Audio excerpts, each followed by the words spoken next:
नमस्कार मुलांनो, आज आपण इयत्ता 9वी मधील विज्ञान विषयाकडे पाहणार आहोत। एका नवीन पाठाला आपण सुरुवात करणार आहोत आणि आपल्या पाठाचं नाव आहे आम्ल, आम्लारी व क्षार आहे। आम्ल, आम्लारी, क्षार हा पाठाचा जो अभ्यास आहे मुलं आपण इयत्ता मागील पाठ 8वीच्या भागामध्ये केला होता की आम्ल व आम्लारीची ओळख ह्या पाठाच्या माध्यमातून आपण केला आहोत। आणि आता आपण याच पाठाच्या माध्यमातून पुन्हा पाहणार आहोत की आम्ल, आम्लारी आणि क्षार या पाठाच्या माध्यमात असणारे जे हर एक प्रकारचे घटक आहेत त्याचा आपण अभ्यास करणार आहोत। जसं आपण पाहणार की आम्ल म्हणजे काय, आम्लारी म्हणजे काय, क्षार म्हणजे काय, आम्लारीचे गुणधर्म कोणते आहेत, त्याच्या सर्व घटकांचा मुलांना आपण या पाठाच्या दरम्यान अभ्यास करणार आहोत। बघा इथे देणार की या पाठामध्ये आपण एव्हेरेस्टचा आम्ल व आम्लारी सिद्धांत, आम्ल व आम्लारीचे जे वर्गीकरण आहे त्याचा अभ्यास करणार आहोत। आम्लारी धर्मी व आम्लधर्मता, आम्ल व आम्लारीची जी संहिता आहे, द्रावणाचा जो समूह आहे, वैशिक दर्शक आहे, उदासीनीकरण, अभिक्रिया व क्षार, हे सर्व महत्त्वाचे मुद्दे आपण पाहणार आहोत। बघा आपण आम्ल, आम्लारी आणि क्षार या पाठाच्या मदतीने या जे सर्व जे घटक आलेले आहेत म्हणजे आम्ल आम्लारी सिद्धांत कोणता आहे, आम्ल आम्लारीचे जे वर्गीकरण हे कशा प्रकारे करता येते, आम्लारी धर्म आणि आम्लधर्मता म्हणजे काय, आम्ल व आम्लारीची जी सहता आहे, द्रावणाचा समूह व वैशिक दर्शक, उदासीनीकरण, या सर्व जे टॉपिक आहेत या पाठाच्या माध्यमातून आपण आणि चित्रीकरणाच्या माध्यमातून आणि प्रयोगाच्या माध्यमातून देखील आपण समजून घेण्याचा प्रयत्न करणार। चला तर मुलांना आपण सुरू करणार स्पष्टीकरणाच्या माध्यमातून आपण पाहणार आहोत। आता जो आपण पाहिलं की आम्ल म्हणजे काय, हे आपल्याला की मागच्या इयत्तेमध्ये आपण पाहिलेलं होतं इयत्ता 8वीच्या विषयामध्ये। आम्ल म्हणजे काय हे आपण पाहिलं की आम्ल म्हणजे जे सर्व चवीला वाटणारे जे आंबट पदार्थ आहे, जे तुरट पदार्थ आहे, जे स्पर्शाला गुळगुळीत असणारे जे पदार्थ आहे त्या सर्व पदार्थांना आपण काय म्हणणार, आम्ल म्हणणार। मग आम्ल हे आपल्या शरीरामध्ये देखील असते मुलांना, हे देखील आपण पाहिलं की पदार्थामध्येच असते नाही तर जे आम्ल आहे ते आपल्या शरीरामध्ये देखील होत असते। आणि ते कशा प्रकारचे आम्ल कोणकोणते आहेत त्याची उदाहरणं पाहिली ते, आणि त्याचप्रमाणे आम्ल व आम्लाची ओळख आपल्याला झालेली होती। परंतु त्याच्या पुढची जी स्टेप आहे आपण या त्या 9वीच्या भागामध्ये विज्ञान विषयामध्ये आपण सुरुवात करणार आहोत। चला तर आपण सुरुवात करूया। बघा स्पष्टीकरणाच्या माध्यमातून सुरुवातीला तुम्हाला इथे काय दिसत आहे, लिंबू आहे। आणि लिंबू सर्वांना आवडतो ना, तर लिंबू चवीला कसा असतो, खारट आहे, तुरट आहे, आंबट आहे, तर तो कसा आहे, आंबट आहे। मग आपण दिलं आहे की मागील इयत्तेत आपण पाहिले की खाद्यपदार्थामधील काही आंबट चवीचे असतात, की आपण मागच्या इयत्तेमध्ये म्हणजे इयत्ता 8वीच्या इयत्तेमध्ये आपण पाहिले की जे काही जे पदार्थ आहे जे चवीने कसे असतात ते आंबट असतात तर काही तुरट असतात, हे देखील पाहिलं आहे। जे चिंच आहे, जो आवळा आहे, तो खायला कसा आहे, तुरट आहे, मीठ कसं आहे, खारट आहे। मग चवीचे व स्पर्शाला कसे आहे, बुळबुळीत जे लागणारे जे पदार्थ आहेत त्या सर्व पदार्थांना आपण काय म्हणत आहोत, आम्ल असे म्हणणार आहोत। म्हणजे आम्ल आणि आम्लारीची ही ओळखच आपण बघत आहोत ना भागामध्ये, तर त्याच भाग हा कंटिन्यू केला आहे। त्याच्यात अनुक्रमे आम्लधर्मी व आम्लारी धर्मी घटक असतात।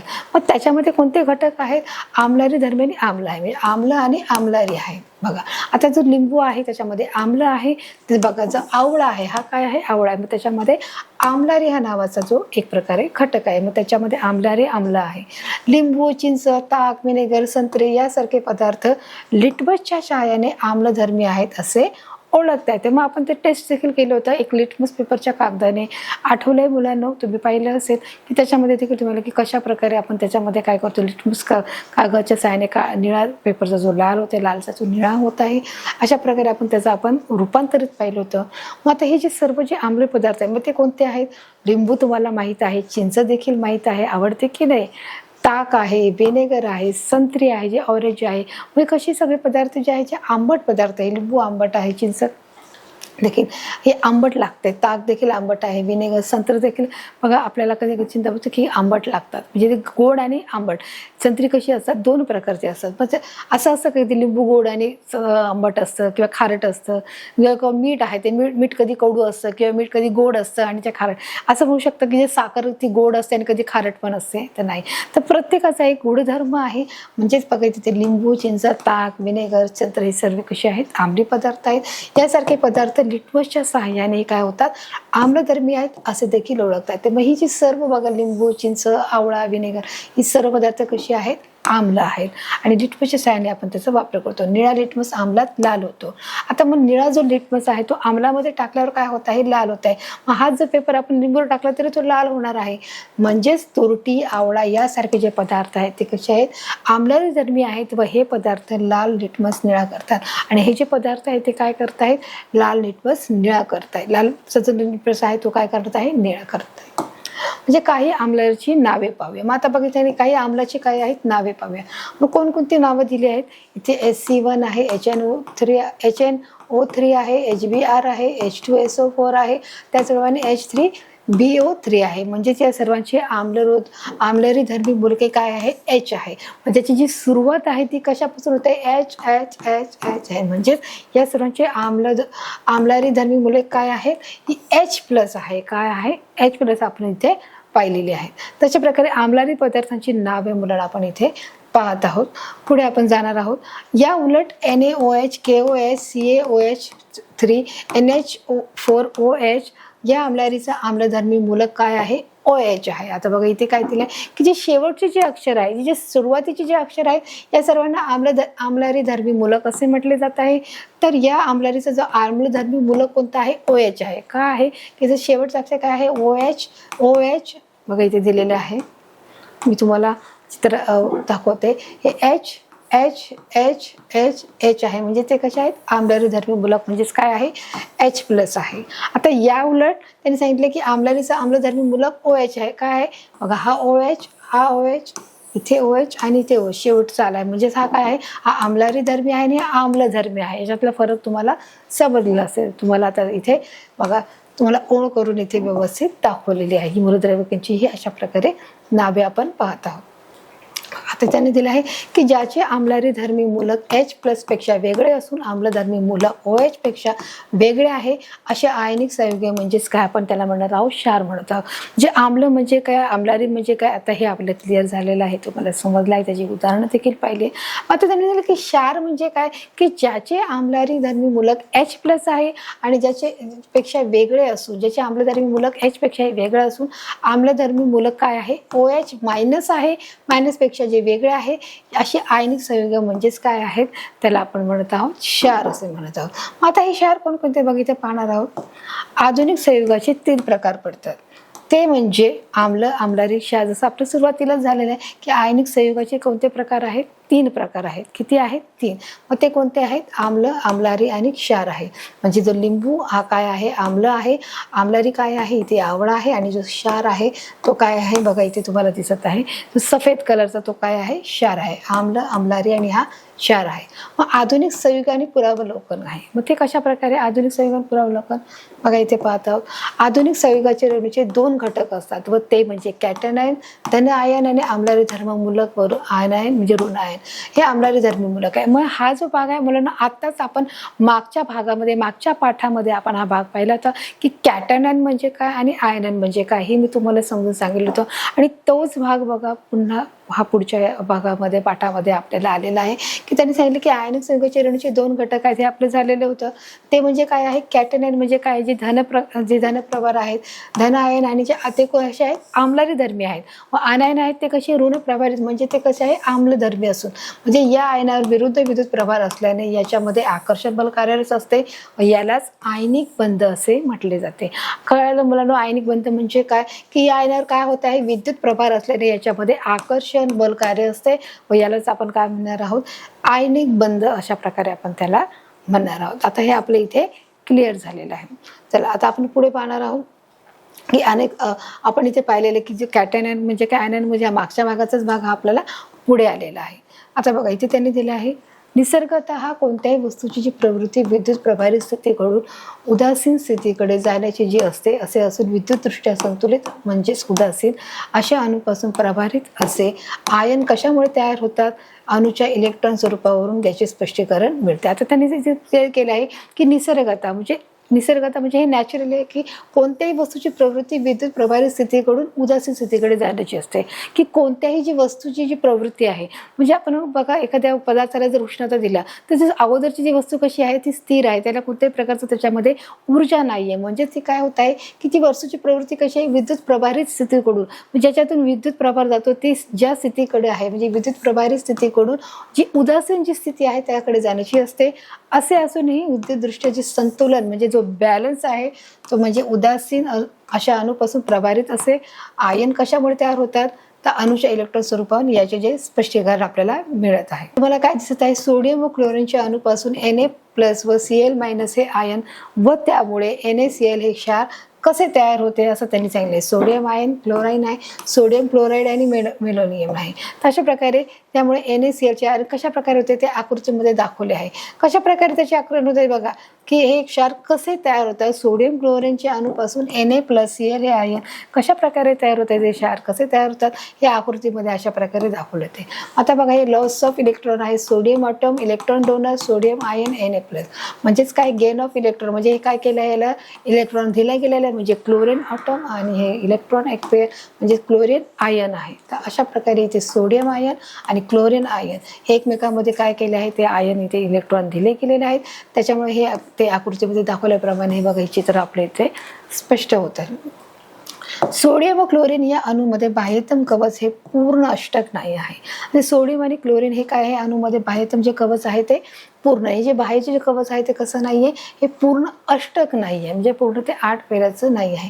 किती आहे, ते अष्टक आहे. म्हणजेच मात्र Na+ व Cl- या दोन्ही आयनामध्ये बाह्यतम कवच हे पूर्ण अष्टक आहे. मात्र Na आणि Cl या दोन्ही आयनामध्ये बाह्यतम अष्टक किती आहे, 8 हे अष्टक परिपूर्ण आहे. म्हणजेच पूर्ण अष्टक असलेले इलेक्ट्रॉन स्वरूपाने स्थैर्याचे स्थिती दर्शवते. जे पूर्ण अष्टक आहे मग ते कसले दर्शवत आहे, स्थैर्याचं दर्शवत आहे. बघा, हे पूर्ण अष्टक असलेले जे इलेक्ट्रॉन स्वरूपात आहे हे स्थैर्याचे हे स्थिती दर्शवत आहे. म्हणजे आणि पुढे जाऊन Na+Cl- या विरुद्ध प्रभारित आयनांमध्ये आयनिक बंध तयार झाल्यामुळे NaCl हे आयनिक संयुगे तयार होत आहे. बघा, काय दिलंय त्यांनी, की अशा प्रकारे आयनिक हे संयुगेही तयार होत आहे. सोडियम आयन, क्लोराईड आणि सोडियम क्लोराईड, मेलोनियम. बघा, आता आयनिक संयुगाचे जे विचारण आहे, आयनिक संयुगाचे विचारण कशा प्रकारचे आहे, जेव्हा आयनिक संयुगे पाण्यात विरघळतात तेव्हा त्याचे जलीय द्रावण तयार होते. उदाहरणार्थ पाणी व मीठ. आता हे कॉमन उदाहरण आहे, जे पाणी आणि मीठ आपण काय करतो, एकत्र मिळतो. प्रथम पाणी घेतो आपण, असं घेतो का आधी मीठ घेऊन मग पाणी टाकतो का, तर नाही, की आधी पाणी घेऊन त्याच्यामध्ये आपण मीठ टाकतो. म्हणजे जेव्हा आयनिक संयुग पाण्यात विरघळ, आयनिक संयुग म्हणजे काय, हे मीठ आहे आणि हे काय आहे, पाणी आहे.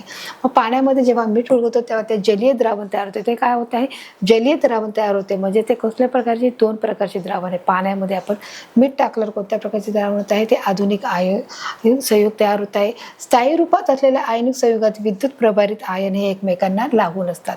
मग अशा प्रकारचे स्थायी रूपामध्ये जे असलेले जे आयन आहे, जे स्थायी पदार्थ आहे, त्या स्थायू मध्ये असलेले आयनिक संयुग हे विद्युत प्रभारित आयनांना, जे विद्युत असलेले जे आयन आहेत ते एकमेकांना लागू पडतात. जेव्हा एखादे आयनिक संयुग पाण्यात विरघळायला सुरुवात होते, त्यांनी सांगितले की तेव्हा पाण्याची रेणू संयुगाच्या आयनमध्ये घुसतात व त्यांना एकमेकापासून वेगळे केले जाते. जेव्हा मीठ हे पाण्यामध्ये पडते तेव्हा त्याचे जे पाण्याचे जे रेणू आहेत ते पाण्याचे रेणू संयुगाच्या आयनांमध्ये घुसतात. आता तिथे मला इथे मोठ्या चित्रामध्ये दिलं आहे की ते पाण्याचे रेणू संयुगाच्या जेव्हा आयनामध्ये घुसतात तेव्हा ते त्यांना एकमेकापासून वेगळे केले जाते, एकमेकापासून ते वेगळे करतात. बघा, अशा प्रकारे ते पार्टिशिपन होतं त्यांचं. म्हणजे जलीय द्रावण होताना आयनिक संयुगाचे विचारण होते. म्हणजेच काय होते, कोणती प्रक्रिया होत आहे की जलीय द्रावण होताना इथे आयनिक संयुगाचे हे विचरण होण्याची ही प्रक्रिया सुरू होते. म्हणजे द्रावणामध्ये विलग झालेल्या प्रत्येक आयनावरील सर्व बाजूने पाण्याचे रेणूने घेरलेले असते. म्हणजे द्रावणामध्ये काय झालं आहे, विलग झालेले अशा प्रकारचे वेगळे झालेल्या आयनाला सर्व बाजूने पाण्याची जी रेणू आहे त्या पाण्याच्या रेणूने घेरलेला आहे, म्हणजे घेराव केलेला आहे. मग ही स्थिती दर्शवण्यासाठी प्रत्येक आयनाच्या संज्ञेच्या उजवीकडे AQ आणि AQ-AQS म्हणजेच जलीय असे लिहिले जाते. की एक्वेस म्हणजेच काय, AQ म्हणजेच काय, एक्वेस म्हणजेच काय आहे, जलीय असे तिथे लिहिले जाते. बघा, आता अशी स्थिती अशा प्रकारे ते दर्शवलेली आहे. NaCl म्हणजेच पाणी विचारणं, Na+AQ म्हणजे Cl-AQ आहे. तर अशा प्रकारे इथे काय दिलं आहे बघा, की पाण्यामधले जे क्षार आहे, पाणी आणि मीठ हे मिक्स केल्यानंतर इथे NaCl सॉल्ट आहे ते डिसॉल्व झालं आहे, म्हणजे ते मिक्स केलेलं आहे.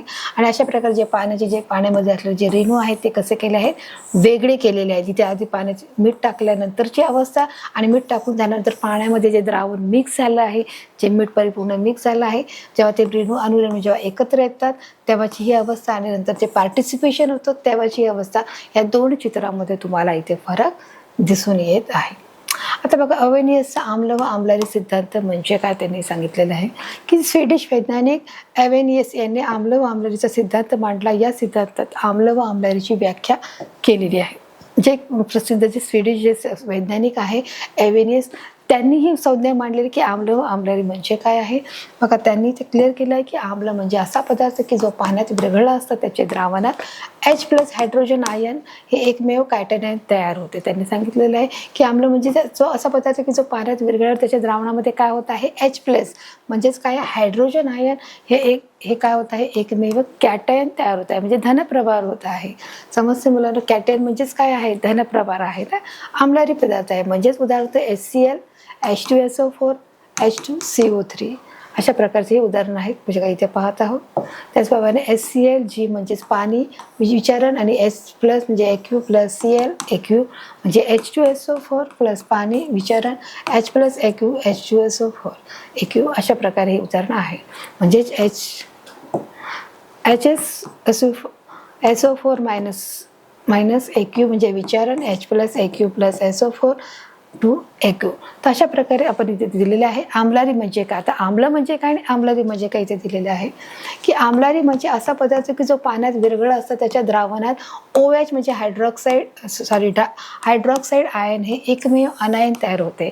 बघा आता आम्ल म्हणजे काय की त्याच्यामध्ये कॅटॅनायन तयार होते आणि जे आम्लारी आहे त्याच्यामध्ये अनायन तयार होते की जे आम्लारी आहे ते आम्लारी म्हणजे असा पदार्थ की जो पाण्यात विरघळला असता त्याच्या द्रावणामध्ये काय तयार होत आहे हायड्रॉक्साईड आयन तयार होते हे एकमेव अनायन तयार होते म्हणजे त्याच्यामध्ये जे ऋण प्रभारित आहे ते ऋण रेणू आहेत ते त्याच्यामध्ये मिक्स होतात म्हणजे त्याला काय म्हणणार आहोत अनायन संयुगे असे त्यांना म्हणणार म्हणजेच काय आहे आम्लारी आहे. मग त्याची जी उदाहरणं आहेत ती NaOH Ca आणि OH2 ही उदाहरणे आपल्याला दिसतात. मग NaOH पाणी विचारण NaAQ प्लस OH AQ या अशा प्रकारची उदाहरणे तुम्हाला इथे दिलेली आहेत मुलांना. त्याप्रमाणे बघा ही उदाहरणे आपण पाहत आहोत. CaOH2S पाणी विचारण Ca2 plus AQ plus 20H minus AQ ही अशा प्रकारची ही उदाहरणं आपण इथे चित्रामध्ये पाहतो. आता जो नेक्स्ट आहे आम्ल व आम्लारीचे वर्गीकरण कशा प्रकारचे आहे ते इथे तुम्हाला ते बघा स्पष्ट केले की कशा प्रकारे त्याचे आम्ल आम्लारीचे वर्गीकरण केलेले आहे. पहिले जे आहे ते तीव्र आम्ल सौम्य आम्ल आणि आम्लारी आणि अल्क आहे. बघा जे तीव्र प्रकारचं आम्ल सौम्य आम्ल आणि त्याचप्रमाणे आम्लारी आणि अल्क बघा त्याच्यामध्ये देखील फरक आहे. तीव्र आणि सौम्य याच्यामध्ये तुम्हाला नक्कीच फरक येतच आहे. बघा इथे दिलं आहे की आम्ल व आम्लारीचे जलीय द्रावणामध्ये त्याचे विचरण हे किती प्रमाणात होते हे त्यानुसार त्याचे वर्गीकरण तीव्र व सौम्य या दोन प्रकारामध्ये केले जाते. बघा त्यांनी क्लिअर केलं आहे की आम्ल व आम्लारीचे जे जलीय द्रावण जे पाण्यामध्ये जर आपण मीठ टाकलं आहे ते मीठ टाकलं द्रव्य याचे विचरण किती प्रमाणात होत आहे हे त्यानुसार त्याचे वर्गीकरण तीव्र आणि सौम्य म्हणजे पाण्यामध्ये जर मीठ हे जास्त प्रमाणात असेल तर त्याचे जे गरे असतात ते देखील आपल्याला दिसून येतात. त्याचप्रमाणे ते पाणी मीठ कमी टाकलं तर ते लगेच विरघळून जातं म्हणजे ते किती तीव्र आहे ते किती सौम्य आहे हे दोन प्रकारामध्ये देखील आपल्याला ते आढळून येते. बघा आपण पुढे पाहणार आहोत. तीव्र आम्ल म्हणजे काय की तीव्र आम्ल म्हणजे काय की तीव्र आम्ल हे पाण्यात विरघळते असतात त्याचे विचरण जवळजवळ पूर्ण होते. बघा जे तीव्र आम्ल नाही त्याच्या पाण्यामध्ये ते प्लस आणि मायनस म्हणजे जेव्हा पाणी आहे त्याच्यामध्ये काय होत आहे मायनसची संख्या जी कमी आहे म्हणजे H म्हणजे हायड्रोजन OH म्हणजे काय आहे बघा OH म्हणजे पाणी आहे. म्हणजे अशा प्रकारे जे तीव्र आम्ल पाण्यात हे जेव्हा विरघळ असते तेव्हा त्याचे जे विचरण आहे त्याचे जे सोल्युशन डिसॉल्व्ह होते ते परिपूर्ण विरघळून जाण्याची जी प्रक्रिया होत असते त्याला आपण काय म्हणणार आहोत त्याचे विचरण हे जवळजवळ हे पूर्ण होत असते. म्हणजेच त्याचे जलीय द्रावणात H प्लस व संबंधित आम्लाचे आम्लधर्मी मूलक हे आयनाचा प्रामुख्याने असतात. तर अशा प्रकारे हे जो H प्लस आयन होत आहे उदाहरणार्थ HCl HBr HNO3 आणि H2SO4 ही सर्व उदाहरणे इथे तुम्हाला दिलेली आहे. आता सौम्य आम्ल म्हणजे काय पाहिलं की सौम्य आम्ल पाण्यात विरघळले असतात त्याचे विचरण हे जवळजवळ पूर्ण होत नाही आहे त्यांनी सांगितले. त्याच्या जलीय द्रावणात थोड्या प्रमाणात H प्लस संबंधित आम्लाचे आम्लधर्मी मूलक म्हणजे त्याच्या प्रमाणामध्ये हे परिपूर्ण हे जलीय द्रावण होत नाही त्याचे जे बारीक बारीक कण आहेत ते राहतात आणि त्याच्यामुळे या आयनाच्या बरोबरच विचरण न झालेले आम्लाचे रेणू हे मोठ्या प्रमाणात दिसून येतात आणि त्यामुळे हे मोठ्या प्रमाणात हे रेणू आपल्याला दिसून येतात. म्हणजेच सौम्य आम्ल म्हणजे उदाहरणार्थ H2CO3 आणि CH3COH म्हणजेच इथे H दिलेले आहे. तर अशा प्रकारे त्यांनी बघत सौम्य आम्ल दिले आहे. आता इथे पहिले तीव्र आम्लारी म्हणजे काय हे आपण घटक इथे पाहणार आहोत. तीव्र आम्लारी पाण्यात विरघळलेले असतात त्याचे विचरण हे जवळजवळ पूर्ण होते. तर तीव्र आम्लारी आहे त्याचे जे जलीय द्रावण आहे ते काय आहे OH मायनस व संबंधित आम्लारीचे जे आम्लधर्मी आहे मूलक आहे हे आयनाच्या प्रामुख्याने असतात. म्हणजे त्याचे आता उदाहरण आपण बघा इथे पाहणार आहोत की अशा प्रकारे त्याच्या जलीय द्रावणात OH व संबंधित आम्लारी आम्लधर्मी हे असतात. म्हणजे उदाहरण NaOH, KOH, Na2O आणि CaOH2. तशा प्रकारे ही तीव्र आम्लारीची ही उदाहरणं आपण याच्यात पाहिली. आता सौम्य आम्लारी म्हणजे काय, तिथे की सौम्य आम्लारी पाण्यात विरघळलेलं असतं, त्याचे विचरण जवळजवळ पूर्ण होत नाही आहे. आता अल्क पाहणार आपण, अल्क हे घटक पाहणार आहोत. जे आम्लारी पाण्यात मोठ्या प्रमाणात विद्राव्य असतात त्यांना आपण काय म्हणतात, अल्क.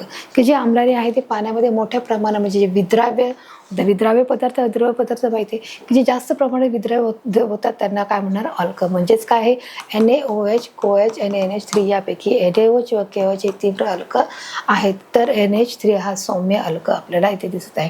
अशा प्रकारे परिपूर्ण जे मिश्रण आहे ते झालेलं आहे त्याला आपण काय म्हणणार आहोत, अल्क असे म्हणणार आहोत. तशा प्रकारे आपण सौम्य आणि तीव्र आणि अल्क याचा आपण पाठाचे आपण हा जो घटक आहे तो आपण इथे पूर्ण केलेला आहे.